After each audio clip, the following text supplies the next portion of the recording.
తండ్రి 10 నెలలు మమ్మల్ని కాచి కాపాడి 11 నెలలు మమ్మల్ని ప్రవేశపెట్టినందుకు స్తోత్రం అయ్యా. ఈ 11వ మాసం నవంబర్ నెల 6వ తారీఖు మొదటి గురువారం మీ దాసులకి ఏర్పాటు చేసిన ప్రతి మొదట గురువారం నాయన తండ్రి ఈ సువార్త స్వస్థత సభ ప్రతి నెలలో నాయన జరిగిస్తున్నందుకు స్తోత్రాలు చెల్లిస్తున్నాము నాయన. మీ దాసుని కుటుంబాన్ని దీవించండి. ఈ సువార్త పరిచయలు ఎంతమంది పాలు పొందుతున్నారు వారందరిని రుణంతలుగా మీరు ఆశీర్వదించండి అయ్యా. పరిచర్లో కానీ పనిలో కానీ గుప్పుళ్ళు ఇప్పటంలో కానీ అన్ని విషయాల్లో ప్రభువా ఇచ్చేవారిని రుణంతలుగా ఆశీర్వదించయ్యా. ఈ పరిచర్య ఇంకా నానాటికి నాయన నూరంతలుగా ఫలించేటట్టుగా సహాయం చేయండి ప్రభువా. ఈ గ్రామస్తులందరికీ మీ గొప్ప రక్షణ దయచేయ ప్రభువా. ప్రతిరోజు మీరు కాపాడపోతే మేమేమైపోతాం ప్రభువా. ప్రతిరోజు మమ్మల్ని కాపాడుతున్నావు నాయన.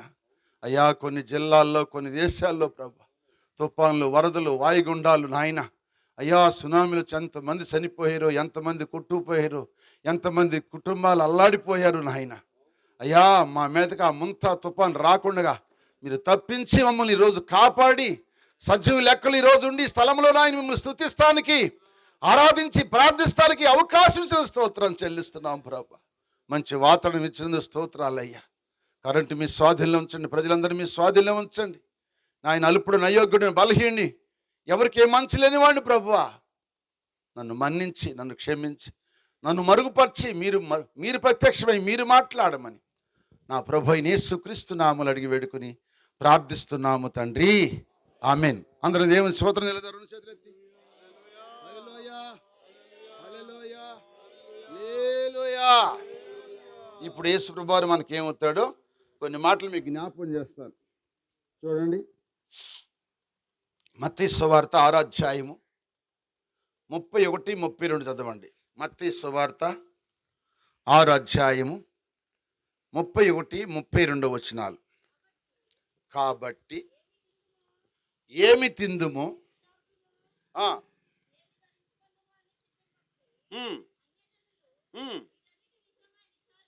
విచారిస్తారు. ఇవన్నీ మీకు కావాలని, ఇవన్నీ మీకు కావాలని మీ పరలోకపు తండ్రికి తెలియను. చాలు చాలు చాలు. యేసుప్రభు వారు చెబుతున్న ప్రసంగంలో రెండో ప్రసంగం ఇది. మొదటి ప్రసంగం 5వ అధ్యాయంలో, రెండో ప్రసంగం 6వ అధ్యాయంలో ఆయన బోధిస్తున్న కాల సమయంలో చెప్పాడు. ప్రజలను చూశాడు. వచ్చిన ఆయన దగ్గరికి వచ్చిన ప్రజలందరూ కూడా ఎట్లుంటారంటే విచారంగా ఉన్నారు, దిగులుగా ఉన్నారు, విచారంతో దిగులుతో ఉన్నారు. వాళ్ళని చూసి మాట్లాడుతున్నాడు. ఏమి తిందుమో, ఏమి తాగుదుమో, ఏమి ధరించుకుందామని మీరెందుకు విచారపడుతున్నారు? ఎవరు విచారపడతారంటే అన్యజనులు అన్నాడంటే లోకస్తులు, ప్రభువుని ఎరగని వారు, దేవుని ఎరగని వారు విచారపడతారు. ఏం తినాలా, ఏం ధరించుకోవాలా, మా బిడ్డలను ఏ విధంగా చదివించుకోవాలా, ఏ విధంగా ఇల్లు కట్టుకోవాలా, ఏ విధంగా పెళ్లి చేయాలా, ఏ విధంగా చేయాలని లోకస్తులు విచారిస్తారు. కానీ మనం ఎవరు అంటే ఆయన ప్రజలు. ఎవరు మనం చెప్పండి? ఆయన ప్రజలం కనుక ఆయన అంటున్నాడు, వారికి మెల్లే మీరు హెచ్చరించవద్దు, మీకు ఏది కావాలో మీ పరలోకపు తండ్రికి తెలుసు. నీకు ఏది కావాలని తెలుసు. ఈ రోజుకి ఇంట్లో ఏది కావాలో యజమాని తెలపదా? భార్యాభర్తలు కాపురం చేస్తున్నారు, బిడ్డలు ఉన్నారు, యజమాని తెలుసు. యజమానుడు పెట్టుకొచ్చేటప్పుడు భార్య చెబుతుంది, అయ్యా బజార్కి వెళ్తున్నావు కావాలి, ఇంట్లోకి ఎచ్చాలు లేవు, నూనె లేదను, అయితే చింతపండు లేదను, బియ్యం లేవను, సరుకులు లేవను చెబుతారు. ఎందుకంటే కావాలి కనుక, మనకు కావాలని మనకు తెలుసు కనుక అటు మనము తెచ్చుకుంటాం. చెప్పినప్పుడు ఆ యజమానురాలు చెప్పినప్పుడు యజమానుడు వెళ్ళి తీసుకొస్తాడు బిడ్డలకి ఏది కావాలో. ఒకవేళ తెచ్చినా తేపోయినా నీకేది కావాలో, నీకు ఏది అవసరమో అది మన పరలోక తండ్రికి తెలుసు అంట. అందరు స్తోత్రం చెప్పండి. ఎవరు తెలిసింది? ఆయన తెలుసు. నీకు ఏ సమయంలో ఏది పెట్టాలో, ఏ సమయంలో నువ్వు ఏది ధరించుకోవాలో ఆయన తెలుసు. అందుకని మీరు విచారపడొద్దు, మీరు దిగులు పడవద్దు అన్నాడు ఆయన. యేసుప్రభువు మనకేమవుతాడంటే తండ్రి అవుతాడు. చెప్పండి, ఇప్పుడు ఏమవుతాడు ఆయన మనకి? తండ్రి. తండ్రి అనే మాటకు అర్థం ఏంటంటే పోషించేవాడు అని అర్థం. ఇప్పుడు దావీదు గారు తండ్రి ఎవరు? ఫిలిప్పయ్య గారు. వాళ్ళు చిన్నపిల్లనప్పుడు వాళ్ళ అక్క అయిన ఆయన్ని ఎవరు బాబు వచ్చి పోషించారు? తండ్రే పోషించే బాధ్యత తండ్రిది. అలాగే మన బిడ్డలు మనం పోషిస్తాం. ఒకవేళ మనం పోషించలేకపోయినా మనం నమ్ముకున్న దేవుడు మనని పోషించగల దేవుడు. నిన్ను పోషిస్తాడు, నీ బిడ్డలు కూడా పోషిస్తాడు. ఆయన మనకు తండ్రి. అర్థమైన స్తోత్రం చెప్పండి ఒకసారి. ఆయన మనకి తండ్రి. తండ్రి అంటే పోషించేవాడు, నీ బరువు భారమంతా మోసేవాడు. బయటికి వెళ్తుంటే ఏమంటే చెప్పండి, ఇప్పుడు నా మారలు ఉంది, 100 రూపాయలు ఈ తాత నిద్ది. ఎందుకమ్మంటే నాకు కొనుక్కోవాలి. మరి వాళ్ళకి ఇవ్వాలి టయానికి. మరి వాళ్ళు అడుగుతారు కనుక మనకు వాళ్ళకి ఏది ఇవ్వాలో ఏది ఇవ్వకూడదో మనము తెలుసుకుని ఇవ్వాలి. అలాగే ఆయన మనం పోషించే తండ్రి. ఇంతవరకు మనల్ని పోషిస్తున్నాడు. మనం అనుకుంటాం కొంతమంది, ఇది నా బలము, నా కష్టార్జితం, నేను సంపాదించుకున్నాను, నాది అంటారు. ఆయన సెలవు లేకుండా ఎవడు కూడా ఒక ముద్ద భోజనం చేసి ఎవరు తృప్తిగా ఉండరంట. ప్రసంగి 2వ అధ్యాయం 25 వచ్చినది ఆ మాట. ప్రసంగి గ్రంథము 2వ అధ్యాయం 25 వచ్చినది ఆ మాట. ఎందుకంటే అక్కడ చెబుతుంది, ఏమని చెబుతుంది వాక్యం తెలుసా? 25 అమ్మా, చదువమ్మా. అది ఆయన సెలవు లేక భోజనం చేసి సంతోషించుట ఎవరికైనా సాధ్యమేనా? ఎవరు సెలవు లేకుండా? యేసయ్య సెలవు లేకుండా మనం భోజనం చేసి ఎవరు సంతోషంగా ఉండరు. అది జరగదు కొంతమందికి. గ్యాస్ ట్రబుల్ వచ్చేసి కొంతమందికి, కడుపు నొప్పి వచ్చేసి కొంతమందికి, అరంకి హాస్పిటల్ పరిగెత్తాలి కొంతమంది. ఏమండి, మాత్రలు వేసుకోవాలి, బిళ్ళలు వేసుకోవాలి. ఆయన సెలవు కలిగి ఉంటే నువ్వు ఏది తిన్నా, రాళ్ళు తిన్నా అక్కడ కరిగిపోయింది. దేని స్తోత్రం, హల్లెలూయా. తండ్రి మనల్ని పోషిస్తాడు. మీ తండ్రి మిమ్మల్ని ఎట్లా పోషిస్తున్నాడు? మిమ్మల్ని మనల్ని ప్రపంచమంతా కూడా పోషించే దేవుడు మన ప్రభు అయిన యేసుక్రీస్తు. ఆయన పోషించే దేవుడు. అందుకే 34వ కీర్తన 10వ వచనం చదవండి ఒక మాట. 34వ కీర్తన 10వ వచనం. 34:10 చదవండి అమ్మా. 34:10. సింహ పిల్లలు లేమిగలవై ఆకలిగొను, యెహోవాను ఆశ్రయించు వారికి ఏ మేలు కూడా. అది సింహం అంటే అడవికి రాజు. అడవికి రాజు ఏదంటే సింహం. ఆ సింహం అన్న ఒకరోజు ఆకలయ్యి లేమి కలిగి ఉండిందంట.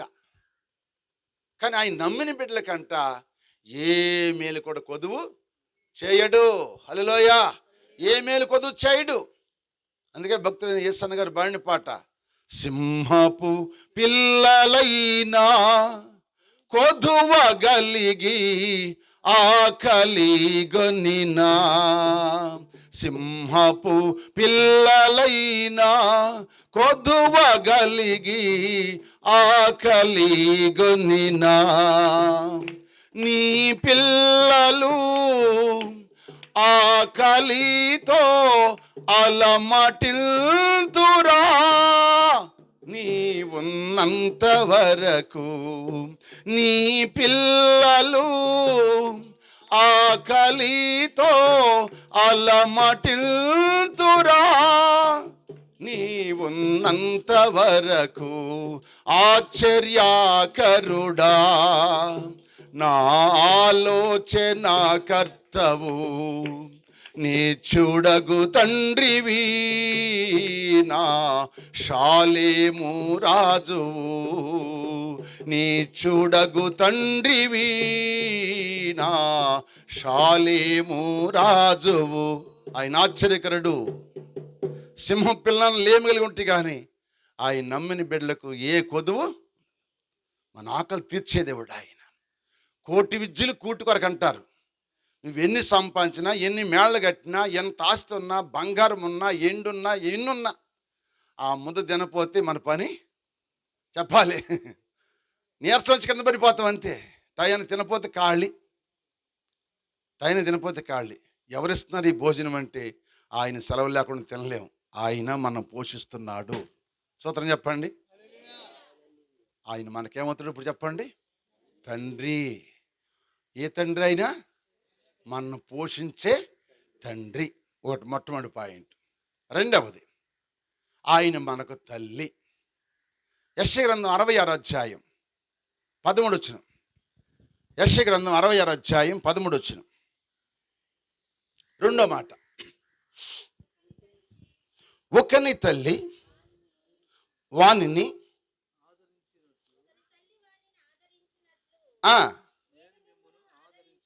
నేను మిమ్ములను ఆదరించెదను, యెరూషలేములోనే మిమ్ములను ఆదరించబడతారన్నాడు. అంటే ఇప్పుడు యేసయ్య ఎవరంటే మనకు రెండో పాయింట్, తల్లి. ఆదరించే తల్లి. ఆదరణ అంటే చెప్పండి. పిల్లోడిని ఎవరైనా కొట్టారు, లేకపోతే పిల్లోడు ఎదురు దెబ్బలు కింద పడిపోయాడు, కాలుకో ముక్కో ముఖానికో దెబ్బ తగిలింది, అటు ఏడుస్తా వస్తాడు. ఏసి తల్లి ఎత్తుకుని ఆదరించింది. ఊరుకో బాబు తగ్గిపోయింది అని అదేసి ఇదేసి ముందేసి ఏదో పౌడర్ వేసి కడిగి శుభ్రం చేసి హాస్పిటల్ తీసుకెళ్ళి ఇంజక్షన్ చేపించి ఏదైనా చేపించినా తల్లి ఓదార్చిద్ది, ఆదరించిద్ది. బిడ్డకు ఆదరణ ఎవరంటే తల్లి. స్తోత్రం చెప్పండి. పోషించేది తండ్రి, ఆదరించేది తల్లి. ఆదరించే తల్లి. ఒకవేళ మన తల్లి లేకపోతే మీరు మీ బిడ్డలను మీరు ఆదరించలేరు, కానీ ఆయన ఆదరిస్తాడు. ఎక్కడ ఆదరిస్తాడన్నాడు? యెరూషలేములోనే ఆదరిస్తాడు ఆయన. యెరూషలేము అనగా దేవుని మందిరము. దేవుని సన్నిధికి ఎవరైతే వస్తారో వారిని దేవుడు ఆదరించునుగాక. అల్లే చెప్పండి అందరూ గట్టిగా. ఇది మెత్తగా ఉన్నట్టున్నారు, గట్టిగా చెప్పాలి. మాకు రాత్రి బౌలు కూడా నిద్ర ఉంటలా. ఆదివారం ప్రారంభం చేసాము, నిద్ర లేదు, ఇంతవరకు నిద్ర లేదు, నడుము ఆల్చడం కూడా లేదు. రాగానే బుడ్డోడు నేను కొట్టాల్సి ఉంది రొమ్ము, కాసేపు కూర్చుందాం అనుకుంటే. అర్థమైందా? హుషారుగా ఉండండి, చక్కగా నేర్చుకోండి. మన తల్లి ఆదరించలేరు. ఆదరించిన తల్లి నేను ముగ్గురిని చెబుతాను, గుర్తుపెట్టుకోండి. ఓ తల్లి ఆదరించలేక నదిలో పడేసింది పిల్లోడిని.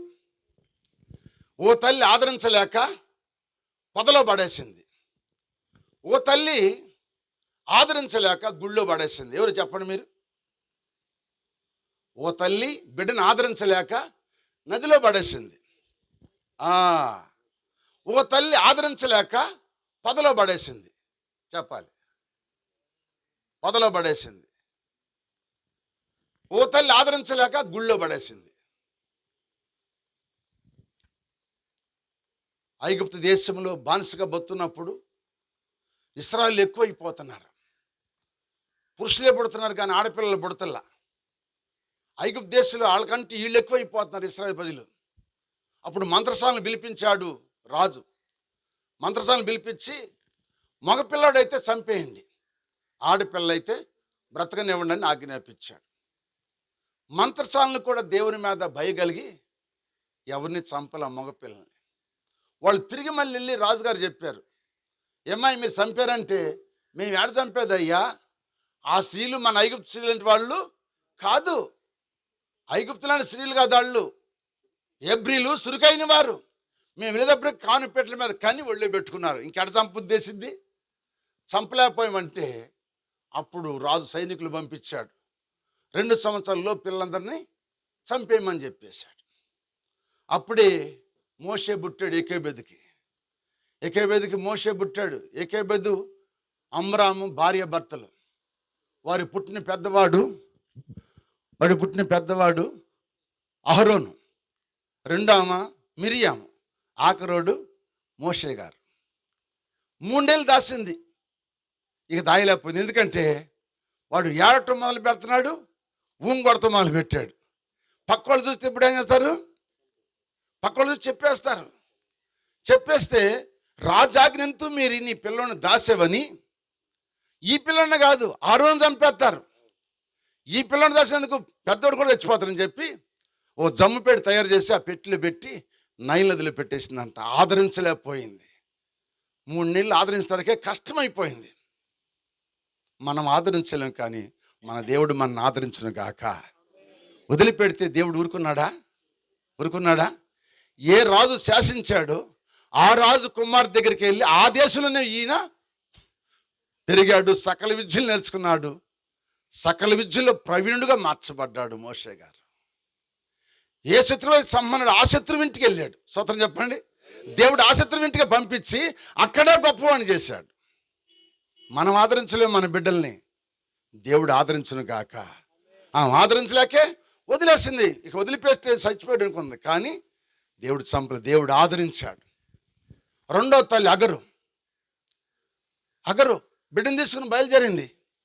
బిడ్డను తీసుకుని బయలుదేరితే నీళ్ళు తిత్తి అయిపోయింది. ఇకని తెచ్చుకున్న ఆహారం అయిపోయింది, నీళ్ళు అయిపోయినాయి. ఇక పిల్లోడికి దాహం ఎక్కువైపోయింది. ఇక పిల్లోడు ఆటం మొదలు పెట్టాడు. పిల్లోడిని ఆదరించాలంటే అక్కడ ఏం కనపడతలే. ఆ శూరారణ్యంలో ఏం కనపడతలేదు, నీళ్ళు లేవు. ఇక ఆ పిల్లోడు సావు చూడలేకంట ఆ పిల్లోడిని అంట పొదలో పడవేసేను అంది. ఆదికాండం 16:15 చూస్తే పొదలో పడేసిందంట. ముందైనాము నదిలో వదిలేసింది. నిర్గమాకాండం 2:4 పడేసింది. ఈ పొదలో పడేస్తే అల్లం దూరం వీళ్ళు ఏడుస్తుంది, బిడ్డ కోసం ఎలుగెత్తి ఏడుస్తుంది. ఈ పిల్లోడు ఏడుస్తున్నాడు, నేను ఇక ఆదరించలేనయ్యా. ఆ పొదలో పడేసింది. అక్కడ సేవలుంటాయి, రాళ్ళుండి, ఏ పాములు ఉంటాయో, ఇక చచ్చిపోతాడు, ఏదైనా ఖర్చు చచ్చిపోతాడు. ఆడు సావు నేను చూడని చెప్పి పొదలో పడేసి ఆ అల్లం దూరం వెళ్ళి ఏడుస్తూ మొదలుపెట్టింది. దేవుడు చూశాడు. హల్లోయా, దేవుడు చూశాడు ఆదరిస్తానికి. అందుకే పాట ఉంది, పసివాని మరను నీవు ఆలకించావు, జీవజలమునిచ్చి నీవు బ్రతికించావు. పసివాని మరను ఆలకించావు, జీవజలమునిచ్చి బ్రతికించావు. కన్న కొడుకు మరణము చూడలేక,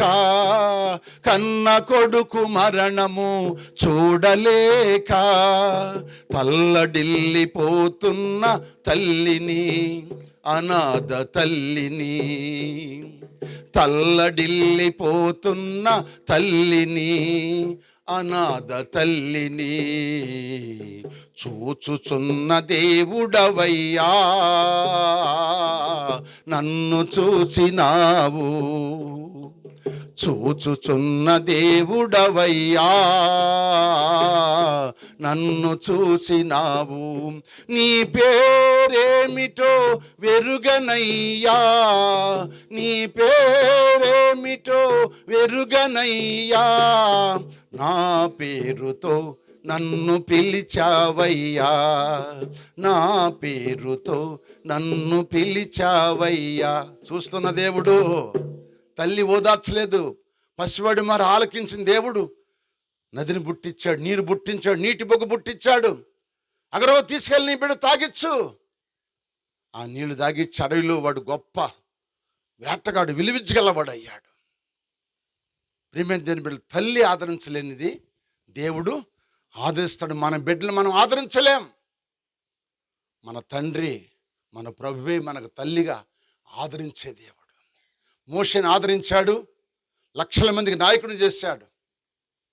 ఇస్మాయిల్ని ఆదరించాడు, 12 మంది రాజులు పుట్టారు కడుపున. 12 మంది కుమారులు పుట్టారు ఇస్మాయిల్కి. 12 మంది కుమారులు కూడా 12 దేశాలకు రాజులు అయ్యారు. వాళ్ళు ఎవరు ఆదరించారు? వాళ్ళని యేసయ్య ఆదరించాడు. ఓ తల్లి ఆదరించలేక ఏడ పడేసింది, గుళ్ళో పడేసింది. ఎవరు? అన్నమ్మ తల్లి. ఆ గుళ్ళోనే పెరిగాడు, పెద్దోడు అయ్యాడు. ఆ గుడికిలోనే గొప్ప సేవకుడు అయ్యాడు. ఆయన దాను మొదలుకొని బర్ష వరకు గొప్ప ప్రవక్త అయ్యాడు, ఘనుడయ్యాడు. కొన్ని లక్షల మందికి కాపరిగా మార్చబడ్డాడు. దేవుని స్తోత్రం చెప్పండి. అందుకే ఒకని తల్లి ఒకరిని ఆదరించినట్టుగా నేను మిమ్మలను ఆదరిస్తాను. ఎక్కడ ఆదరిస్తాను అంటే యెరూషలేములోనే ఆదరించేదను. మన యేసు ఇప్పుడు ఏమవుతాడు చెప్పండి? మనకి ఆదరించే దేవుడు. నీ కష్టాల్లో, నీ బాధల్లో, నీ సమస్యల్లో, నీ దుఃఖంలో, నీ ఏడుపులో, నా గతి అయిపోయింది, నా పరిస్థితి అయిపోయింది, ఇక నన్ను ఎవరు ఆదరించేవాళ్ళు లేరు, నాకు ఇక అయిపోయింది, నేను చచ్చిపోతానని చెప్పి ఏడ్చే స్థితిలో నువ్వు వదిలిపెట్టినా దేవుడు వదిలిపెట్టడు. పుట్టించే దేవుడు ఆయన కనుక ఆయన విడిచిపెట్టే దేవుడు కాదు, ఆదరించే దేవుడు. హల్లెలూయా! ఆదరించే దేవుడు, ఆదియు అంతమైన దేవా, అనంతమైన ఆత్మ అయిన ప్రభువా, ఆలించుమా, ఆదరించుమా, ఆలించుమా, ఆదరించుమా, నా దీన ప్రార్థన ఆలకించుమా. మీరన్న కొట్టచ్చు, నా దీన ప్రార్థన ఆలకించుమా, ఆదియు అంతమైన దేవా అనే అనంత జ్ఞాని ఆ మహాదేవుడు ఆదరిస్తున్నాడు. ఈ రోజుకి మనం ఆదరించలేకపోయినా మన బిడ్డల్ని ఎక్కడ వదిలిపెట్టి వచ్చినా బిడ్డల్ని ఆదరిస్తున్నాడు.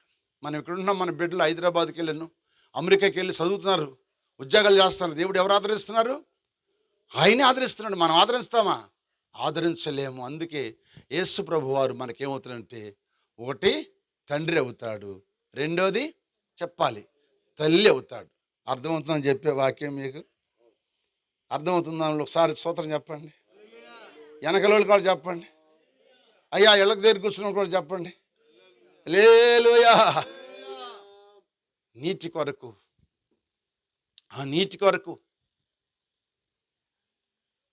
కొంచెం రోజులు లేకపోయినా, 2 రోజులు లేకపోయినా, 3 రోజులు లేకపోయినా, అన్నం లేకపోయినా పోతాం, కానీ నీరు లేకపోతే బ్రతకలేము.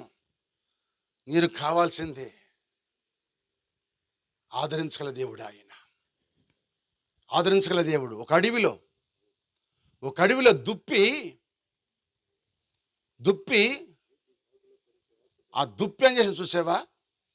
తన గుహలో నుంచి నీళ్ళు తాగుదామని నది దగ్గరికి వచ్చేసింది.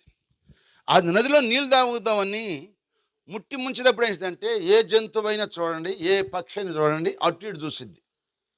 అది తినాలనుకున్న ఆహారాన్ని తినాలనుకున్నప్పుడు ఏం చెప్పండి, అటు ఇటు చూస్తుంది. ఎందుకు? ఎవరైనా ఉండారా పక్కనని. అవునా కాదా? మనకైనా ఏదైనా దారి ఉంటే వెళ్తున్నప్పుడు దొరికింది అనుకో, ఏమంటాం మనం? అటు ఇటు చూస్తాం, ఎవరైనా ఉన్నారా అని. ఎవరు లేకపోతే తీసుకుంటాం. అట్టకి దుప్పి ఆ నీరు దాతానికి వెళ్ళి అటు ఇటు చూసిందంట. ఇటు చూసేసరికి ఏటగాడు బాణం పట్టాడంట. బాణం గురిపెట్టంటే ఇది దుప్పిని చంపాలని. ఇటు చూసేసరికి పులి ఉందంట ఈ పక్కనే. ఇటాము పులి ఉంది, ఇటాము ఏటగాడు ఉన్నాడు. వెనక్కి మన గుడిసెలోకి వెళ్దాం అనుకుంటే పెద్ద పిడుగుబడి ఆ గుడిసె పక్కన ఉన్న చెట్టు మీద పడి ఆ చెట్టు కాలిపోతా ఉంది. మరి ముందుకు వెళ్దామంటే చెప్పాలి, ముందుకు వెళ్దామంటే నదిలోకి వెళ్ళలేదు కదా, నదిలో దూకి చచ్చిపోయేదిగా మునిగి. చూడండి, పెద్దలు అంటారు, ముందు చూస్తే నువ్య్యా, వెనక చూస్తే గొయ్యా. పరిస్థితి అట్ట ఉంది. ఏం చేయ గమ్యం తెలియక అయిపోయింది నా పని అనుకుంటారు. అప్పులోళ్ళతో ఎంతమంది. మొన్న ఒక ఆయన అంటున్నాడు, చచ్చిపోతే మంచిది అంటున్నాడు. అప్పులు ఆడ తిరుగుతావయ్యా, ఎందుకని నేను అప్పులు చేసావంటే ఏం చెబుతా? తోటోడు తొడగోసుకుంటే మనం మెడగోసుకోకూడదు, ఉండవరకు సర్దు కావాలి. తోటోడు ఏదో డబ్బులన్నీ తెచ్చుకున్నాడు, ఒక టీవీ ఒక 50,000 పెట్టి, నువ్వే ఎత్తనా? ఆడు తెచ్చాడు, నేను కూడా తేలని చెప్పి నువ్వే ఎత్తనా? ఇంట ఊపిరాడు నీదు, ఆ పెళ్ళం ఊపిరాడు నీది. ఏం చేసింది? వరాల దగ్గర తీసుకురా, లోన్ తీసుకురావటం త్యాను కట్టాలి. ఆయనకు ఉంది, కడుతున్నాడు, నీకు లేదు, ఉన్నదంతా సర్దు కావాలి. అట్టకి ఇప్పుడు పరిస్థితి ఏంటంటే, ముందు చూస్తే నా నది, వెనక చూస్తే నా తగిలడిపోతుంది, ఇటు చూస్తే ఎవరున్నారు? ఏటగాడు ఉన్నాడు. ఇటు చూస్తే చెప్పాలి పులి ఉంది. ఇప్పుడు నా పరిస్థితి ఏముంది? అయిపోయింది, ఇక నేను చనిపోతాను, ఇక అయిపోయింది నా పని అయిపోయింది. గర్భవతి, ఆ దుప్పి గర్భవతి, ఇక నేను చచ్చిపోతానని చెప్పి ఒకసారి అట్ట పయంక చూసిందంట. ఆ పయ్యంక చూడగానే ఒక మెరుపు వచ్చేసిందంట. ఆ మెరుపు పడతంలోనే ఈ వేటగాడేసే బాణం వెళ్ళని పులి తెలిందంట. అటు గురిపెట్టడానికి వదిలేసాడు కదా. ఎప్పుడైతే పై చూసి అయిపోయిందన్న పయ్యంక చూసిందో, ఇప్పుడు ఆయన వేసిన బాణము చెప్పాలి ఎటు వెళ్ళింది? పులి తగిలింది. పులి ఇప్పుడు ఏం చేసింది? ఈ దుప్పుని పెట్టి ఆడమ్మటి పడింది. ఏటగడమ్మటి పడిపోయింది. ఈ రెండు తప్పుకున్నది. వెళ్ళింది చక్కగా నీరు తాగింది, గుడిసెలోకి వెళ్ళింది, చక్కగా ప్రసవించింది. 2 జంగం దుప్పిల్లల్ని ఇద్దరు బిడ్డలు కనుక్కొని ఏసయ్యంక చూస్తుంది. ఏసయ్యంక చూస్తుంది. అందుకే భక్తుడు రాశాడు పాట. ఏం రాశాడు? ఆకాశమందున్న ఆసీనుడా, నీ తట్టు కనులేతుచున్నాను, నేను నీ తట్టు కనులేతుచున్నాను. ఆకాశమందున్న ఆసీనుడా, నీ తట్టు కనులేతుచున్నాను, నేను నీ తట్టు కనులేతుచున్నాను. హల్లెలూయా. ఏ ఇద్దరు లేనప్పుడు, ఎటు చూసినా లేనప్పుడు ఎవరు వస్తారని జ్ఞాపకం ఆయన వస్తాడు. ఆయనే మన ఆదరించేది. అందుకే 42వ కీర్తన నాడు దుప్పి నీటి వాలు కొరకు ఆశించినట్టుగా నా ప్రాణము దేవా నీ కొరకు ఆశపడు. చదవండి 42వ కీర్తన. 42వ కీర్తన ఉందన్నమాట.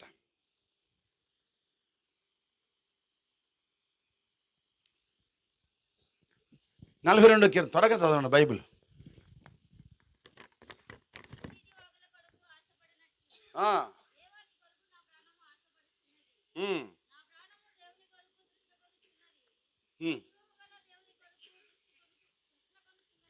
ఆమేన్. ఎట్టంట దుప్పి ఏం చేసిందంట? దేనికోసం ఆశ? దుప్పికి నీరంటే ఎంతో ఆశ. మరి దుప్పికి నీరన్నీ ఆశ అయినప్పుడు మనకెంత ఆశ ఉండాలి దేవుడి మీద?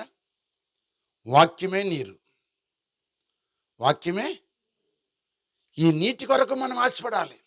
ఈ వాక్యం కొరకు ఆశపడి ఈ వాక్యాన్ని శుభ్రంగా చక్కగా విని గ్రహించి ఆ వాక్యాన్ని బట్టి నడిస్తే దేవుడు దుప్పిని కాపాడిన దేవుడు నిన్ను నన్ను కాపాడుగాక. ఆ దుప్పిని ఆదరించిన దేవుడు మనందరిని ఆదరించునుగాక.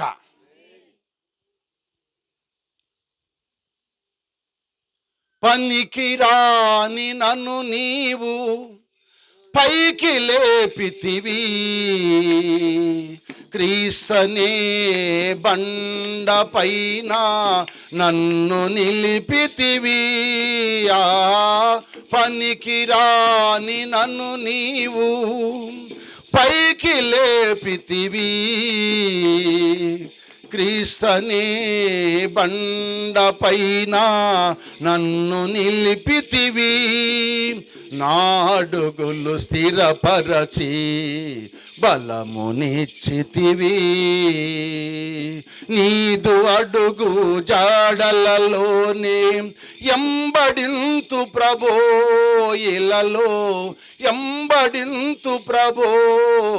నా ప్రాణమా నా సమస్తమా ప్రభుని స్తుతించుమా, నా యేసు చేసిన మేళను నీవు మరువకుమా. ఆయన మనకి ఎన్ని మేలు చేశాడు, ఆయన మన ఎంతగా ఆదరిస్తున్నాడు. ఆయన ఆదరించే తల్లి, పోషించే తండ్రి, ఆదరించే తల్లి. 3వది పరమిత గ్రంథం 4వ అధ్యాయం. చూడండి ఒక మాట. పరమిత గ్రంథములో 4వ అధ్యాయంలో మనకు ఒక మాట కనపడుతుంది. 9వ వచనం చదవండి. 9వ వచనం ఒక్క మాట చదవండి. పరమితలు 4:9 ఏముందంటే నా సహోదరి అన్నాడు. మొట్టమొదటి ఏమన్నాడు? అంతవరకు సహోదరి అంటే ఇప్పుడు ఆయన మనకేమవుతాడు అమ్మా చెప్పాలి. సహోదరి అన్నాడు. సహోదరి అంటే ఏమైంది? మనకి చెల్లెలు, అంతేనా? ఇప్పుడు ఆయన మనకేమవుతాడు చెప్పాలి. ఆయన ఏమవుతాడు? అన్న అవుతాడు. అర్థమవుతుంది మీకు? అన్న అవుతాడు. యేసయ్య మనకి ఎవరంటే అన్న. చెప్పాలి. యేసయ్య మనకెవరు? అన్న.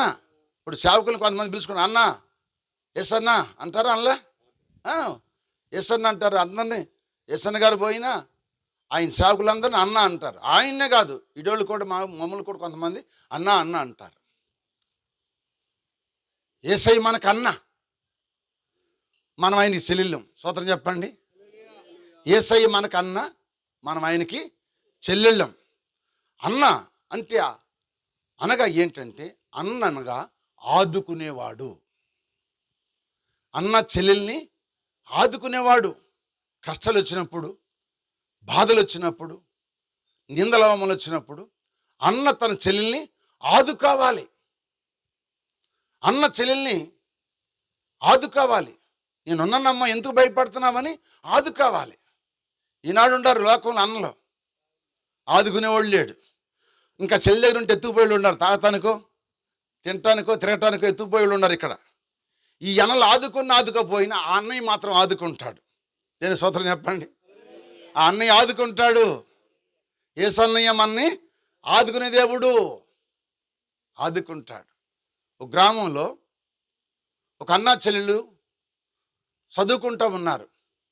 అమ్మాయికి లెక్చరర్ పోస్ట్ వచ్చేసింది. ఇప్పుడు సర్టిఫికేట్ ఇవ్వాలి, అయినా ప్రిన్సిపల్ గారు సర్టిఫికేట్ ఇవ్వాలి. ఆ సర్టిఫికేట్ కోసం వెళ్ళి అడుగుతుంటే ఆ ప్రిన్సిపల్ ఆ అమ్మాయిని బాధ పెడుతున్నాడు, ఇబ్బంది పెడుతున్నాడు. ఈ మాట నానమ్మ చెప్పానుకో, నానమ్మ వద్దులే అమ్మ, చదువద్దు, ఆ ఉద్యోగం వద్దు, పెళ్లి చేస్తాంలే అమ్మ అంటారు. నేను ఎంత కష్టపడి చదువుకుని ఆ సర్టిఫికేట్ నాకు ఉద్యోగం వచ్చింది, నా కాళ్ళ మీద నేను నిలబడతాను. ఆ తర్వాత నా జీవితంలో నేను కూడా నా తల్లికి తండ్రికి సంతోషపరుస్తాను, నేను కూడా ఒక ఇంటిదాన్ని అయినప్పుడు నాకు ఇల్లు ఉండిద్ది అనే ఉద్దేశంతో తల్లిదండ్రులు చెబితే వద్దంటారు. సరే స్నేహితులు చెబుదామా? స్నేహితులు ఏం చేస్తారు? యాళ్ళం చేస్తారు. పలానా దాన్ని అంట, పలానా పెంచగలరంట, అట్టనంట ఇట్టంటాడంట, యాళ్ళం చేసి అలరపాలు చేస్తారు. ఇటు తల్లిదండ్రులు చెప్పలేదు, అటు స్నేహితులకి చెప్పలేదు. సరాసరి వెళ్ళి తన అన్నయ్యకి చెప్పుకుంది. వెంటనే అన్న వచ్చాడు, ఆ ప్రిన్సిపల్ కాలర్ పట్టుకున్నాడు, 4 గుద్దులు గుద్దాడు. ఈరా అన్నాడు. గడగడలాడితే ఏం చేయడు? సర్టిఫికేట్ ఇచ్చాడు. అన్న ఆదుకుంటాడు. ఆదుకునే దేవుడు మన దేవుడు. ఈ లోక సంబంధం అన్నలు నిన్ను ఆదుకోపోవచ్చు, ఆదుకున్నా బాధ లేదు, ఆదుకుంటే మంచిదే. ఆదుకోపోయిన ఆదుకుని ఆయన ఒక ఆయన ఉన్నాడు. ఆయనే మనకు యేసన్న. హల్లెలూయా చెప్పండి. యేసన్న ఆదుకుంటాడు లేదా? అమ్మా, ఆడపిల్లలందరూ ఆదుకుంటాడు యేసన్న, మనని ఆదుకుంటాడు. హల్లెలూయా.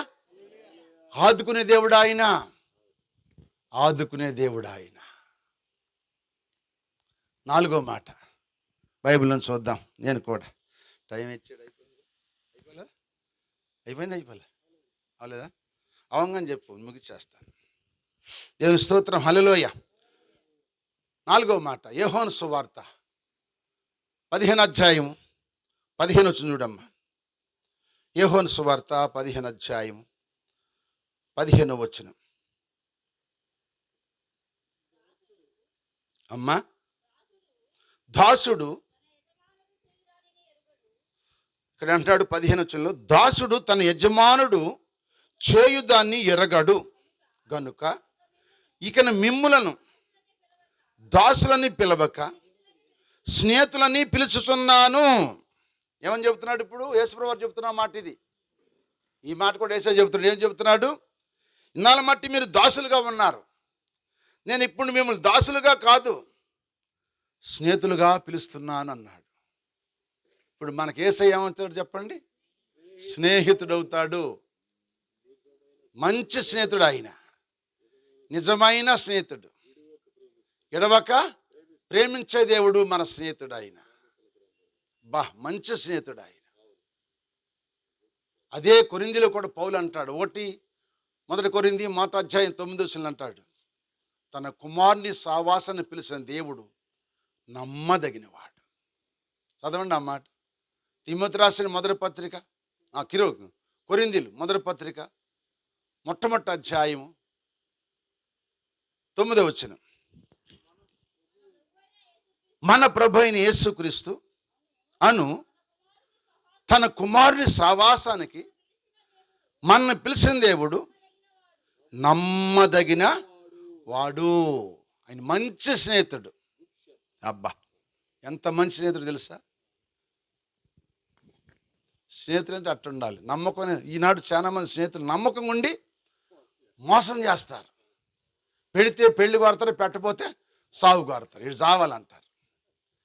ఈ స్నేహితులు మంచోళ్ళు కాదండి. ఈ స్నేహితుల దగ్గర నువ్వు నమ్మి వాళ్ళ స్నేహితులకి నువ్వు ఏదైనా రహస్యం మాట చెప్పావనుకో, ఓ రోజు నువ్వు ఎప్పుడైతే పెట్టలేదో, ఎప్పుడైతే ఆయన పాగలేదో, ఆ రోజు నీ గుట్టు పక్క వాళ్ళకి చెప్పేస్తాడు. నీకు నాకు తగాదు పెడతాడు. ఈ స్నేహితులందరూ మంచోడు కాదు. ఆయన మంచి స్నేహితుడు. చాలామంది ఈ లోక సంబంధ స్నేహితులతో తిరిగి తల్లిదండ్రుల మాట వినకుండా, తల్లిదండ్రుల మాటలు వినకుండా స్నేహితుల మాటలని జీవితాలు పాడు చేసిన వాళ్ళు బోళ్ళు మంది ఉన్నారండి. సొలొమోను కుమారుడు ఎవరంటే రెహబాము తండ్రి చనిపోయిన తర్వాత రెహబాము రాజ్య పరిపాలనకు వచ్చాడు. రాజ్య పరిపాలనకు వచ్చినప్పుడు పెద్దలను పిలిపించాడు. పెద్దలను పిలిచి మా తండ్రి ఎలా పరిపాలన చేశాడు, మరి నేను కూడా ఎలా పరిపాలన చేయాలని అడిగాడు తండ్రిని. పెద్దలను అడిగాడు. పెద్దలు అన్నారు, అయ్యా మీ నాన్నగారు మీ తండ్రి గారు మమ్మల్ని సుబ్బులతో వెళ్ళాడంటే మమ్మల్ని కాస్త ఇబ్బంది పెట్టాడు. అంటే మాకు ఇంకా పొన్ను ఎక్కువ వేశాడు, మమ్మల్ని చాలా బాధ పెట్టాడు. ఎందుకు బాధ పెట్టాడంటే ఆయనకి 700 మంది భార్యలు, 300 మంది ఉప్పత్తులు, 1000 మంది భార్యలు ఉన్నారు. ఏ ఇళ్ళు కట్టించాడు, 1000 డాబాలు కట్టించాడు, 1000 మంది భార్యలు. ఆ ఇంట్లో బోళ్ళు సామాను కావాలి తినటానికి, సామాన్యం కాదు. రాజుల మొదటి గ్రంథం 4:22 ఉంది. ఆయన భోజనం ఖర్చు రోజుకి ఎంత అంటే కొన్ని లక్షల రూపాయలు ఖర్చు ఉంది ఆడ. చదవండి, రాజుల మొదటి గ్రంథం 4:22 ఉంది. రాజుల మొదటి గ్రంథము 4:22 చదువుతారా అమ్మా? అంటే ఒక్క రోజుకి చదువమ్మా. ఆయన ఆ ఇంట్లో భోజన సామాగ్రి ఎంత అంటే ఎంత 600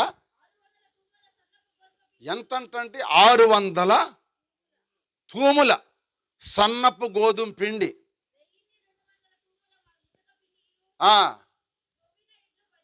10 ఎడ్లు, 20 ఎడ్లు. 20, 10 30 ఎడ్లు మాసం, 100 గొర్రెలు మాసం, ఈగాక ఎర్రదుప్పుల మాసం, జింకల మాసం, కొవ్విని బాతుల మాసం. ఎన్ని మాసాలండి? ఎద్దుల మాసం, గొర్రెల మాసం, దుప్పుల మాసం, జింకల మాసం, బాతుల మాసం. లారీ బియ్యం రోజుకు కావాలి. అందుకని ఈ సంపాదన అంతా ఎవరి మీద? పేదవాళ్ళ మీద వేసాడు. పేదవాళ్ళు కట్టాలి ఇప్పుడు, పంటల మీద వేసాడు కనుక. అందుకని అయ్యా మీ నాన్న కాస్త మమ్మల్ని బాధ పెట్టాడు, మీ నాన్న నన్ను బాధ పెట్టాడు కనుక నువ్వు మా బాధను తగ్గిస్తే, మా బరువు తగ్గిస్తే మేమందరం నీతో ఉంటాం, నీతోనే జీవిస్తామని చెప్పారు. చెబితే ఈయన వేసాడు, ఈ పెద్దవాళ్ళని పక్కన పెట్టి తన స్నేహితుల దగ్గరికి వెళ్ళాడు. యవనస్తుల దగ్గరికి వెళ్తే యవనస్తులు చెప్పారు, రేయ్ పెద్దవాళ్ళ మాటలుగా తినేది, మీ నాన్న సుబ్బులు తేలాడు కదా, నువ్వు కొడవలు తేల్తాను చెప్పు. ఏం తేల్తాను? కొడవలతో అంటే మా నాన్న కొంచెం భారం పెట్టాడు అంటే నేను ఇంకెక్కువ భారం నువ్వు పెట్టు. అల్లాడపోతారు, వాళ్ళే చచ్చినట్టుగా ఎత్తుకొచ్చి కడతారు అని యవనస్తులు చెప్పారు స్నేహితులు. ఇప్పుడు స్నేహితుల మాటలని ఏం చేశాడు? స్నేహితుల మాటలని పెద్దోళ్ళ మాట వినలేదు. పెద్దోళ్ళ మాట సద్దన్నం మూట అంటారు. పెద్దోళ్ళు చెప్పిన మాట వినలా రెహబాము, స్నేహితుల మాట విన్నాడు.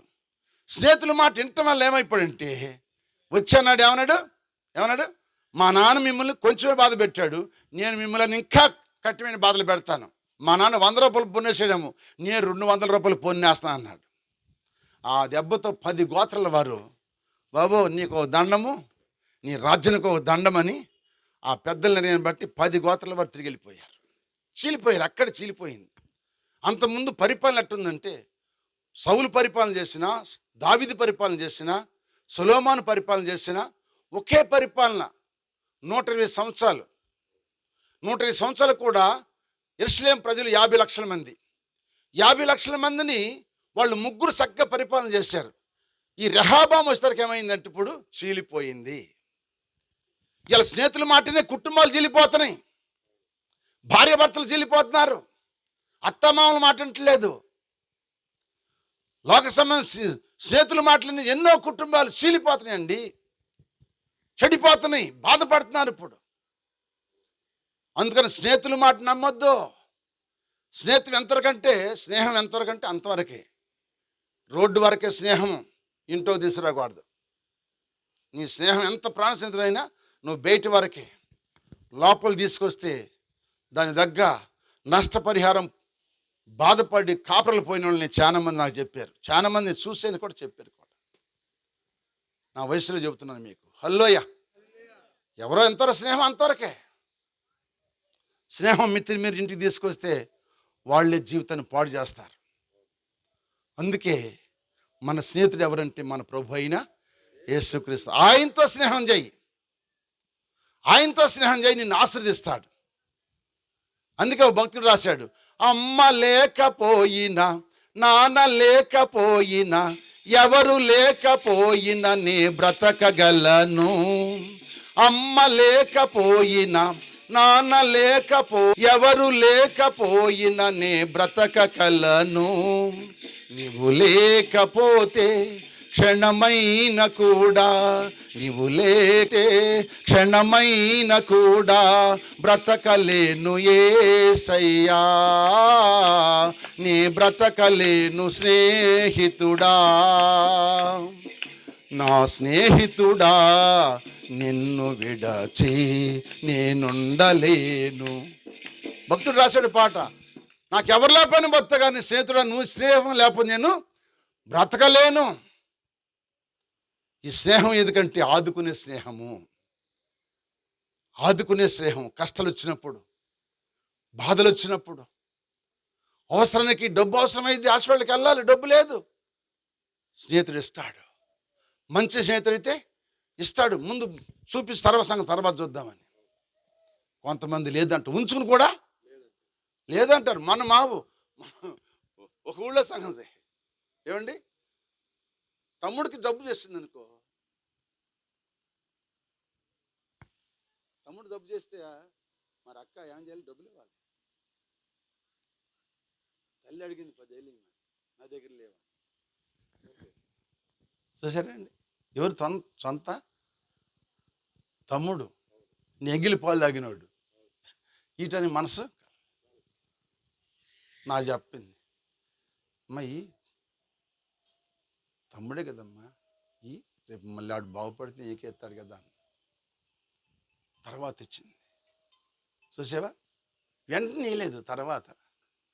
చూడండి ప్రియమైన దేవుని బిడ్డలారా, మన స్నేహితుడు గొప్ప దేవుడు. యేసయ్య మనకు చెప్పాలి. ఎన్నో మాట చెప్పినప్పుడు, ఎన్ని మాటలు చెప్పానమ్మా? 4. ఏమవుతాడు యేసు ప్రభువారు మనకి చెప్పాలి, ఏమవుతాడు? ఈయన ఒకడు నన్ను. మొట్టమొదట యేసయ్య మనకి తండ్రి, రెండవది మనకి తండ్రి అంటే పోషించేవాడు, తల్లి అంటే ఆదరించే, అన్నంటే చెప్పండి ఆదుకునేవాడు, స్నేహితుడు అంటే చెప్పాలి నీ కష్టాల్లో నిన్ను, నీకు అవసరమైనప్పుడు ఇచ్చేది, ఆదుకునే స్నేహితుడు. హల్లెలూయా. 5వ మాట చూడండి. స్తోత్రం నాయన. 5వ మాట ఎఫెసీయులకు రాసిన పత్రిక మొట్టమొదటి అధ్యాయం 7వ వచనం చూడయ్యా. ఎఫెసీయులకు రాసిన పత్రిక మొట్టమొదటి అధ్యాయము 7వ వచనం. చదువు నాన్న, చదువు గట్టిగా. నువ్వు రేపు సేవకుడు అవ్వాలి, సేవ చేయాలి, బోళ్ళు సేవ. గట్టిగా చదువు. ఇక్కడ అంటాడు, దేవుని కృపా మహదర్శను బట్టి ఆ ప్రియుని యందు ఆయన రక్తం వల్ల మనకు విమోచనము, అనగా మన అపరాధములకు కలిగి ఉన్నదంటే ఆయన మనకేమవుతాడంటే ప్రియుడు అవుతాడు. యేసుప్రభువు ఏమవుతాడు చెప్పండి? ప్రియుడు అంటే మీకు తెలుసుగా, ప్రియుడు అంటే ప్రేమించుకునే వాళ్ళు ఏమంటారమ్మా? ఇప్పుడు ప్రేమించుకునే వాళ్ళు ఏమంటారు? ప్రియుడు అంటారు. ప్రియురాలు, ప్రియుడు, ప్రియురాలు, ప్రియుడు. పరమేతలంతా అదేగా, ప్రియుడు, ప్రియురాలు. కనుక ప్రియుడంటే ప్రాణాన్ని పెట్టేవాడే ప్రియుడు. అందరూ ప్రాణప్రియులు కాదు, అందరూ ప్రాణాన్ని ప్రాణం ఇచ్చేవాడు కాదు. ఆడు అవసరం కొంచెం చెబుతాడు, నీ ప్రాణానికి నేను ప్రాణము ఎంత చెప్పండి ఇస్తామంటాడు. ఇస్తాడా ప్రాణము? ఏమండి, ఓ పెళ్ళిలో భార్య భర్తలు పెళ్లి చేయటానికి ఇద్దరిని పెళ్లి చేయడానికి తీసుకొచ్చాం, పెళ్లి చేస్తున్నాం అనుకో, వాళ్ళు ప్రమాణం చేపిస్తా. నేను పెళ్ళి చేస్తాలే, ప్రమాణం చేయించు. ఆ ప్రమాణం చేస్తే కూడా ఒక మాట చెప్పాం. ఇప్పుడు భార్య భర్తలు ఇద్దరు పెళ్లి చేశారు, ప్రమాణం చేస్తున్నారు, వెళ్ళిపోయారు. పుట్టింటికి వెళ్ళాలి. ఇప్పుడు అత్తగారింటికి వెళ్ళాలి. ఇప్పుడు అల్లుడు పుట్టింటికి వెళ్తుందామా భర్తను తీసుకుని. దారిలోకి వచ్చేసరికి అప్పుడు నడకలేగా, పూర్వకాలం నడకలే. నా పెళ్ళి 50 ఏళ్ళు, మాది పోటిమేర, మా అత్తగారిది 20 కిలోమీటర్లు. నడిచి వెళ్ళేవాడిని, నడిచి వచ్చేవాడిని. అప్పుడు ఏముండేదో, ఒక సిటీ బస్సు ఉండేది. ఆ బస్సు ఎప్పుడో వచ్చేది. అప్పుడు దాకా ఆడంటాం, నడిచి వెళ్ళిపోవటమే. సైకిల్ లేవు, నడిచి వెళ్ళేవాడు, నడిచి వచ్చేవాడిని. అట్లా నడిచి వెళ్తున్న టైంలో ఎలుకబంటి ఎదురొచ్చింది. ఏమెదురొచ్చింది? ఎలుకబంటి చూడగానే వేసాడు. ఇప్పుడు భార్యను వదిలిపెట్టి చెట్టు ఎక్కి కూర్చున్నాడు. ఏం చేశాడు చెప్పండి?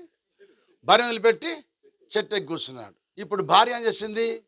చూడంగానే ఎలికలుగా పడిపోయింది. ఎలికలుగా పండుకుని ఊపిరి బిగబట్టింది. ఎలుకబంటికి ఊపిరి బిగబడితే అది వచ్చి మూతి దగ్గర, ముక్కు దగ్గర వాసన చూస్తుంది ఎలుకబంటు. ఊపిరి ఆడితే అయిపోయినట్టు, మనం చచ్చిపోయినట్టు, చంపేసింది. ఊపిరి బిగబట్టింది కనుక మూతి చూసింది, వెళ్ళిపోయింది. మూతి చూసి వెళ్ళిపోయింది. వెళ్ళిపోయిన చెడిదికి వచ్చి అంటాడు, అది ఏం చెప్పింది నీకు? ఆ ఎలుకబంటి నీకు ఏం చెప్పింది? నీ దగ్గర మూతి మీద మూతి పెట్టిందిగా, ముక్కు దగ్గర మూతి మీద మూతి పెట్టిందిగా, ఏం చెప్పింది చెప్పు అంటున్నాడు. నువ్వు నాతో ఏమని చెప్పావు? సావైనా, బ్రతుకైనా, కలిమైన, లేమైన, వ్యాధి యందు, బాధ యందు, సుఖమందు, దుఃఖాలందు దేని వచ్చినా ఎవరిని ఆశింపక నీతోనే నేను కాపురం చేస్తాను అని ప్రమాణం చేసావు. ఇప్పుడు నా ప్రమాణం వేసాను, నా కొరకు సాగు కొరకు నువ్వు సావాలిగా. నన్ను వదిలిపెట్టి నువ్వు ఎక్కి నీ ప్రాణం కాపాడుకున్నావు. అందుకే అంది, ఈ పిరికోడిని ఎందుకు చేసుకున్నావు అని చెప్పింది. అంది ఆ ఎలుగుబంటి ఏం చెప్పిందంటే, ఈ పిరికోడిని ఎందుకు చేసుకున్నావు అంది. అట్టాగే అర్థమైందా? ఈ ప్రియుడు ఆపదొస్తే వదిలిపెట్టి పారిపోతాడు. ఆ ప్రియుడు వదిలిపెట్టి పాడు. ఆపదొస్తే నీ ప్రాణానికి ఆయన ప్రాణాన్ని క్రయధనంగా ఇచ్చే దేవుడు ఆయన నా ప్రాణ ప్రియుడు. హల్లెలూయా. ఆయన ఎవరు చెప్పండి? నా ప్రాణ ప్రియుడు, నా ప్రాణ ప్రియుడా, నా యేసు ప్రభువా, నా జీవితం అంకితం నీకే, నా జీవితం అంకితం.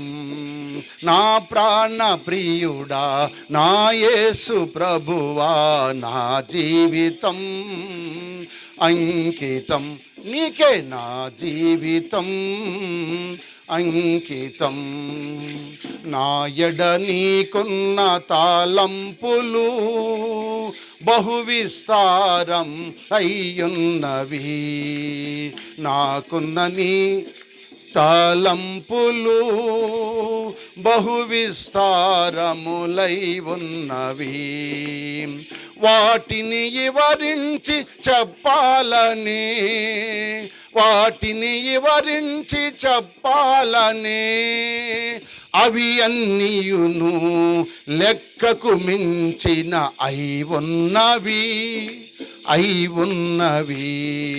నా ప్రాణ ప్రియుడా, నా యేసు ప్రభువా, నా జీవితం అంకితం నీకే, నా జీవితం అంకితం. ఆయన నిజమైన ప్రాణప్రియుడు. ఆయన ఈ ప్రాణప్రియులు పెళ్లి చేసుకుంటారు కానీ ఆపదొస్తే తప్పుకెళ్ళిపోతారు వీళ్ళందరూ. కానీ ఆ ప్రియుడు తప్పుకాడు. నీ ప్రాణానికి ఆయన వచ్చి అడ్డంగా నిలబడ్డాడు. దేవుని స్తోత్రం, హల్లెలూయ. నీ ప్రాణానికి ఆయన ఆయన చెప్పండి, అడ్డకర్రగా వచ్చాడు. నిలువుకర్ర మానవుడు, అడ్డకర్ర యేసు ప్రభువారు. తండ్రి, వారు ఏం చేస్తున్న వారిని క్షమించు అని ఆయన అడ్డం వచ్చి మన చంపకుండా మన కొరకు ఆయన అడ్డం వచ్చి మన కొరకు ఆయన ప్రాణం పెట్టాడు. ఆయనే ప్రాణప్రియుడు. నిజమైన ప్రాణప్రియుడు అంటే నా ప్రభు అయిన యేసుక్రీస్తు వారు. ఆయన మనకు అడ్డుపడ్డా దేవుడు. హల్లెలూయ. అడ్డుపడ్డా దేవుడు. 6వ మాట, మత్తయి సువార్త మొట్టమొదటి అధ్యాయం 6వ మాట, మొట్టమొదటి అధ్యాయం 21వ వచనం. ఆమె యొక్క కుమారుని కన్ను తన ప్రజలను వారి పాపం నుండి వారిని ఆయనే రక్షించును. గనుక ఆయనకు అది ఆమె చెప్పండి. యేసుప్రభు వారి గురించి మరియమ్మతో దేవుడు చెబుతున్నాడు.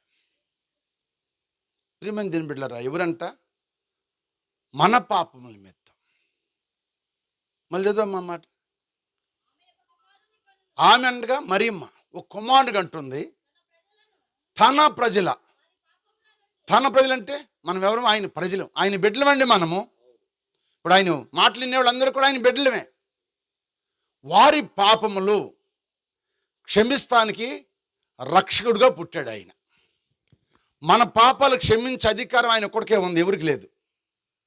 మనం పాపంలో పుట్టాం, పాపంలో పెరిగాము, పాపంలో జీవిస్తున్నాం. ఈ పాపలు రక్షిస్తానికే యేసుక్రీస్తు వారు ఈ లోకానికి 2000 సంవత్సరాల క్రితము ఈ లోకానికి వచ్చాడు. రక్షకుడు. యేసుప్రభువు మనకేమవుతాడు? 6వ మాట, రక్షకుడు. ఆ రక్షకుడు లేకపోతే మనకు రక్షణ ఉండేది కాదు. ఆయన రక్షించాడు మనల్ని. మన పాపాలు ఎవరు తీసలేదు. మనకు జన్మ పాపం ఉంది, కర్మ పాపం ఉంది. ఈ జన్మ పాపం, కర్మ పాపం పోవాలంటే యేసుక్రీస్తు నామంలో ప్రతి ఒక్కరు కూడా బాప్తిసం పొందాలి. ఎవరైతే బాప్తిసం పొందుతారో వారు రక్షించబడతారు. వారికి రక్షకుడు నిన్ను కాపాడుతాడు. స్తోత్రం చెప్పండి. హల్లెలూయ. రక్షకుడు ఆయన రక్షించాడు. మన పాపాలు ఎవరు తీసేలేరు, ఆయన తీసాడు. అందుకు దావీదు 51వ కీర్తన 5వ వచనం అన్నాడు, నేను నా తల్లి నన్ను పాపంలో నేను పుట్టాను, నా తల్లి పాపంలో నన్ను గర్భము ధరించాను, నేను పాపంలో పుట్టానయ్యా, నా పాపం బుట్ట నన్ను ఇప్సోపుతో కడుగు, ఏమనుకుని నన్ను తెల్లగా చెయ్యి అని అడిగాడు. మనం పాపంలో పుట్టాము, పాపంలోనే ధరించాను. నువ్వు అంతరంగంలో సత్యం కోరుతున్నావు, ఆంతర్యమున నా జ్ఞానము నేను పవిత్రం ఉన్నట్లు ఇప్సోపుతో నా పాపాలు కడుగు. సబ్బుతో మనం మురికెట్ట, మన ఒంటి మీద మురికెట్ట కడుక్కుంటున్నాము, మన పాపాలు కడటానికి ఆయన దగ్గర ఇప్సోపు ఉంది. ఆ సోపుతో ఆయన కడగాలి. ఆయన కడిగితేనే చెప్పండి మన పాపాలు పోతాయండి. మన చూపులో పాపం, మన మాటలో పాపం, మన నడకలో పాపం, మన మనసులో పాపం, మన తలంపులో పాపం, మన ఆలోచనలో పాపం ఏళ్తుంది మనని. ఈ పాపాన్ని ఏలకుండా ఈ పాపాన్ని జయించగల దేవుడు ఎవరంటే మన ప్రభు అయిన యేసుక్రీస్తు. ఆయనే పాపులు రక్షిస్తానికి ఈ లోకానికి ఆయన వచ్చాడు. పాపులు రక్షిస్తానికి వచ్చాడు. వచ్చే నెల నుంచి అయ్యే యేసయ్య గురించి చెప్పుకునే పుట్టుక గురించి చెప్పేయే, యేసయ్య పుట్టుక గురించి చెప్పేయే. హల్లెలూయా. ఇక నెలంతా వచ్చే డిసెంబర్ నెల ప్రారంభం, ఈ నెల 25 నుంచి డిసెంబర్ 25 వరకు కూడా ఇక రెస్ట్ అంటూ ఉండదు. ఆయన పుట్టు గురించి చెప్పాలి. హల్లెలూయా. రక్షకుడే రానిచో రక్షణయే లేదుగా. హల్లెలూయా, హల్లెలూయా, హల్లెలూయా, హల్లెలూయా, హల్లెలూయా. రక్షకుడే రానిచో రక్షణయే లేదుగా. రక్తమిచ్చి కొన్న నిజ రక్షకుడు యేసెగా. రక్తమిచ్చి కొన్న నిజ రక్షకుడు యేసెగా, ఉదయించెను నక్షత్రం తూర్పు దిక్కునా, ఉద్భవించే రక్షకుడు బెత్లెహేమునా. ఉదయించెను నక్షత్రము తూర్పు దిక్కునా, ఉద్భవించే రక్షకుడు బెత్లెహేమునా. చేర్చుకొనుము ఈ క్షణమే హృదయమందునా, చేర్చుకొనుము ఈ క్షణమే హృదయమందునా, చేరగొనగ నీవును మోక్ష నగరునా, చేరగొనగ నీవును మోక్ష నగరునా. హల్లెలూయా. ఆ రక్షకుడు లేకపోతే, ఆ రక్షకుడు లేకపోతే మనకు రక్షణ లేదు. ఇదే నీకు అనుకూల సమయం, ఇదే రక్షణ దినము. ఆయన ఉదయం చేర్చుకో. నువ్వు కూడా పాప క్షమాపణతో మారు మనసు బాప్తిసం పొంది దేవుని బిడ్డగా జీవించు. రేపేం జరుగుతుందో మనకు తెలియదు. మనం నిన్నటి వారమే కానీ రేపుడు వారు మనకు కావండి. ఓ తల్లి నన్ను పిలిచింది, సువార్త చేస్తానికి వెళ్తున్నాను. నువ్వు పాస్టర్ గారు అంది. అవునమ్మా అన్న. నేను చెప్పిన వాక్యం నువ్వు చెప్పాలంది, నేను చూపించిన వాక్యం చెప్పాలంది. దేవుడు చెప్తే చెబుతానమ్మా అన్న. రా అంది. కూర్చోమంది. కూర్చున్నా. బైబిల్ ఇయ్యంది. బైబిల్ ఇచ్చా. బైబిల్ తెరిచి ఏలు పెట్టింది. ఈ వాక్యం నాకు చెప్పంది. ఆ బైబిల్ మీద ఏ వాక్యం ఏలు పెట్టింది తెలుసా? సామెత గ్రంథం 27 అధ్యాయంలో పెట్టింది. చదవండి. సామెత గ్రంథం 27 అధ్యాయం మొట్టమొదటి పెట్టింది. సామెత గ్రంథము 27 అధ్యాయము మొదటి వచనం పెట్టింది ఏలు. నేను చూపించిన చోట నాకు వాక్యం చెప్పమంది.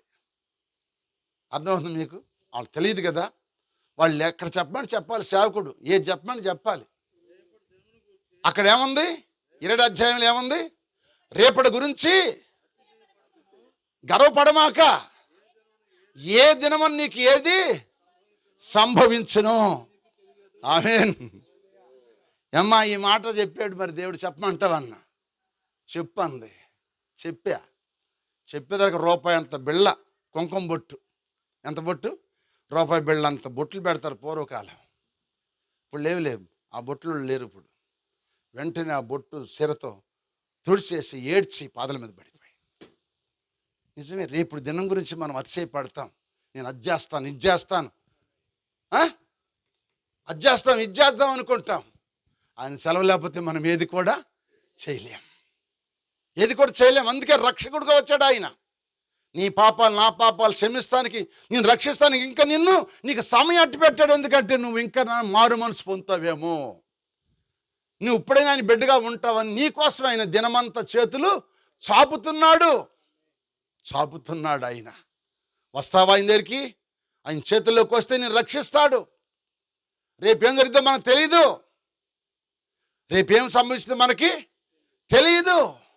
మనం ఇయ్యాలటి వారమే కానీ రేపటి వారము కాదని వాక్యం చలవిస్తుంది. ఇప్పుడు వచ్చింది రాకడ తెలియదు. డ్రమ్ముకొట్టదలి ఒక మాట చెబుతాను. నోవాకు దినములలో జరిగినట్లుగా, లోతు కాలమున సాగినట్లుగా, నోవాకు దినములలో జరిగినట్లుగా, లోతు కాలమున సాగినట్లుగా, పాపమందు ప్రజలందరూ మునిగి తేలగా, లోకమందు దేవుని మరచియుండగా, పాపమందు ప్రజలందరూ మునిగి తేలగా, లోకమందు దేవుని మరచియుండగా, మధ్యాకాశమునకు ప్రభువచ్చుగా, మహిమతో తన ప్రజలను చేర పిలుచుగా, మధ్యాకాశమునకు ప్రభువచ్చుగా, మహిమతో తన ప్రజలను చేర పిలుచుగా, రాకడా ప్రభుని రాకడా, రాకడా రెండవ రాకడా, ఏ దినమో ఏ గడియో, ఏ దినమో ఏ గడియో ఎవ్వరూ వెరుగనిది, రెప్పపాటు కాలమున తప్పక వచ్చునది. ఏమొచ్చిందంట? రాకడా. రెప్పాట్లు వచ్చింది. ప్రధాన దోష శబ్దంతో ఆర్భాటంతో మేఘారూఢై మధ్యాకాశానికి వచ్చి బోర ఊతాడు, బొమ్మ బొమ్మని బూని బోర ఊదినప్పుడు క్రీస్తునందు మృతులైన మృతులు మొదట లెగుస్తారు. ఆ మీద సజ్జులుగా ఉన్న మన మేఘాలు వస్తాయి. మన ఆ మేఘాల మీద వెళ్ళిపోతాం. ఎవరు వీళ్ళంటే రక్షించబడ్డ వాళ్ళు, పాపాన్ని ఒప్పున్న వాళ్ళు, శాపాన్ని ఒప్పున్న వాళ్ళు, ఆయన కొరకు బాప్తిసం పొంది ఆయన కొరకు జీవించే వాళ్ళు ఎత్తబడి వెళ్ళిపోతారు, మేఘరథం మీద వెళ్ళిపోతారు. మిగిలిన వారికి శ్రమలు, బాధలని తట్టుకోలేం. హల్లెలూయా. అందుకే ఆయన మన పాపాల నుండి మనల్ని రక్షిస్తానికి రక్షకుడుగా వచ్చాడు. యేసయ్య ఎవరు చెప్పడు మనకి? ఎన్ని మాటలు చెప్పాను ఇప్పుడు మనకి? 6 చెప్పండి వెనకాల వాళ్ళు. మొదటి మాట ఏది? మొదటి మాట మీరు ఆగండి అయ్యా, వెనకాల చెప్పండి. మొదటి మాట ఏంటి? మనకేమవుతాడు యేసయ్య? తండ్రి అవుతాడు. రెండవది తల్లి. మూడవది అన్న. నాలుగవది స్నేహితుడు. ఐదవది ప్రియుడు. ఆరవది రక్షకుడు. ఏడవది ఆయన మనకి భర్త. 7వ మాట భర్త. చదవండి 54వ అధ్యాయం 5వ వచనం. యెషయా గ్రంథం 54వ అధ్యాయం 5వ వచనం. 54:5.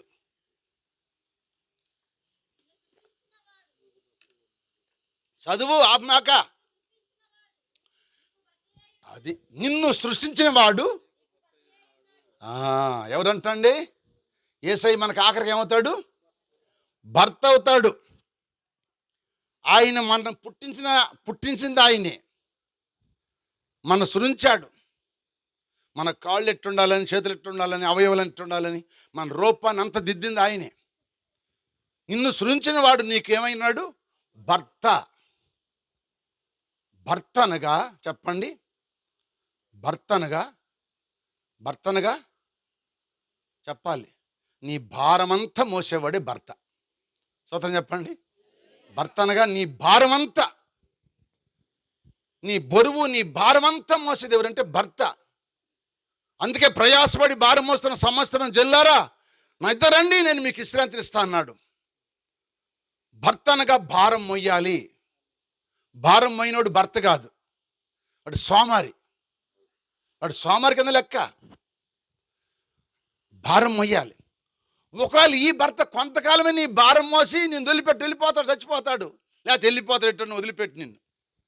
ఆ భర్త నిన్ను వదిలిపెట్టాడు. ఏ భర్త? యేసయ్య భర్త నిన్ను వదిలిపెట్టడు. ఎప్పుడు దాకా?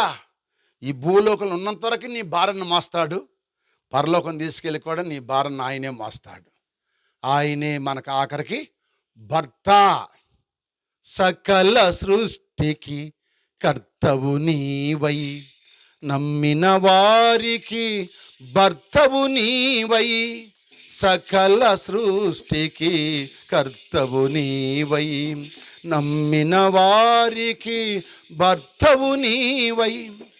అవసరాలలో ఆర్తవు నీవై.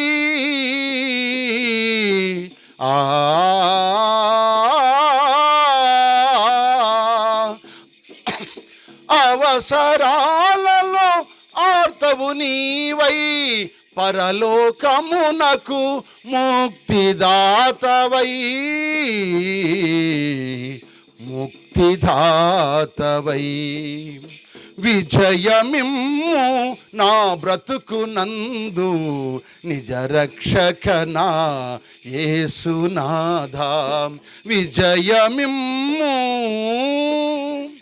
సకల సృష్టికైన కర్త, నమ్మిన వారికి భర్త. ఆమేన్. 7 పాయింట్లు అయిపోయి. నేను దీవించనుగా మిమ్మల్ని. 7 పాయింట్లు అయిపోయినాయా? అన్నీ అర్థమైనయా? దేవుని స్తోత్రం. హల్లెలూయా. దేవుని వాక్యాన్ని విన్నారు కనుక ఇప్పుడు నువ్వు భయపడాల్సిన పని లేదు. నీకు రోగం వచ్చినా భయపడే పని లేదు. నీకు అపాయం వచ్చినా భయపడలే పని లేదు. నిన్ను ఎవరు ఆదుకోపోయినా నీకు భయపడే పని లేదు. ఎందుకంటావా? నువ్వు ప్రార్థన చేసుకో. 7 మాటలు ప్రార్థన చేసుకో. నేను అదే ప్రార్థన చేసుకో. అయ్యా నువ్వు నా తండ్రివి, నా తల్లివి, నా అన్నవి. చెప్పండి, నా స్నేహితుడవు, నా ప్రియుడవు, నా రక్షకుడివి, నా భర్తవు. నువ్వు నన్ను ఎందుకు వదిలిపెడతావు? నువ్వు ఎవరు వదిలిపెట్టినా నన్ను వదిలిపెట్టవు. నీవే నా భర్తవయ్యా. నీవే నన్ను ఆదుకునే దేవుడు అయ్యా. తల్లిలాగా, తండ్రిలాగా, ఆదుకునే దేవుడు ఆయన, ఆదుకుంటాడు ఆయన, ఆదరించే దేవుడు. అందుకే యేసు ప్రభు ఎవరు నిన్ను అడిగితే ఈ మాటలు చెప్పాలి. నువ్వు చెబుతావా? యేసు ప్రభు నీకేమవుతాడంటే ఏం చెప్పాలి? ఈ 7 మాటలు చెప్పాలి. ఈ 7 మాటలను బట్టి నువ్వు ప్రార్థన చేసుకో. దేవుడు నిన్ను, నీ కుటుంబాన్ని, బిడ్డలని, గ్రామాన్ని దేవుడు ఆదరించి ఆశీర్వదించి వర్ధిల్ల చేసి నిత్యరాజ్యానికి వారసులుగా చేయునుగాక. అట్టి కృపా దేవుని పరిశుద్ధాత్మ దేవుడు దయచేసి ప్రార్థన చేస్తుంది. దేవుడి కొద్ది మాటలు మనందరిలో దీవించిన గాక. అవకాశం ఇచ్చిన అయ్యగారు ఎవరికే దావీదు అయ్యగారికి నా ప్రత్యేక వందనాలు. తల్ల వంచండి, చిన్న ప్రార్థన చేసుకుందాం. అందరూ కూడా తల్ల వంచి నోరు తెరిచి చిన్న ప్రార్థన చేయండి. అందరూ కూడా నాతో పాటు ఏకీభించు.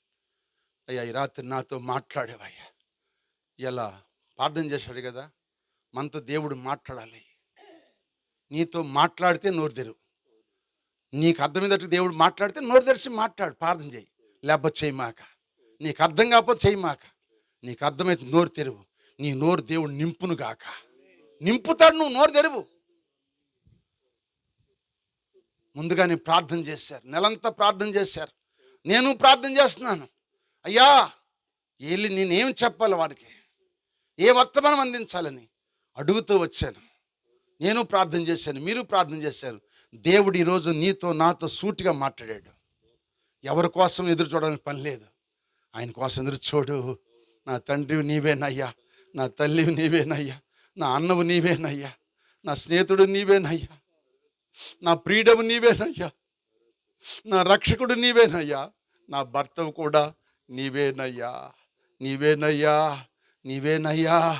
నన్ను ఆదరించి ఈరోజు ఈ స్థితిలో ఇంతవరకు మమ్మల్ని బతికించి పోషిస్తున్నామంటే నీవేనయ్యా. అంతవరకు ఆదుకునే దేవుడు నీవే. మా బరువు భారం అంతా మోసే దేవుడు నీవేనయ్యా.